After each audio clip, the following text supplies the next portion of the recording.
Performance volume recommendations.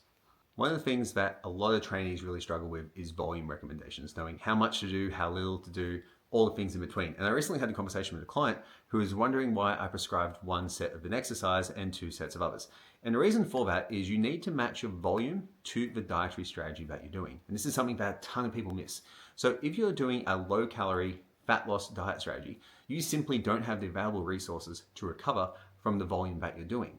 So if I gave someone on a serious calorie deficit a 10 sets of 10 German volume type training program, what would happen is they would simply crash and burn because the recovery demands from the training are going to cause a ton of different problems for them. Now, on the flip side of that, we also need to look at the amount of volume, the amount of stimulus that you get, and the amount of results that you get from said stimulus.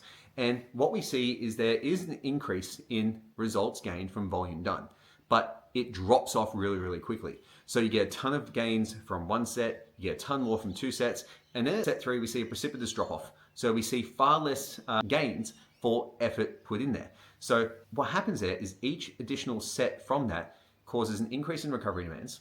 We get less gains per unit of time. So a better strategy would be actually to do a different exercise for a different pool of units to get more muscle in those particular areas.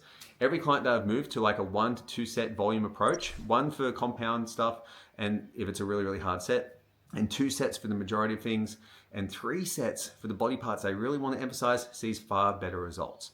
So if you want to get better results in your training, look at maybe where you could particularly reduce the volume, just because of the amount of training that you're doing may be causing you to not recover as well, and always think of the outcome first.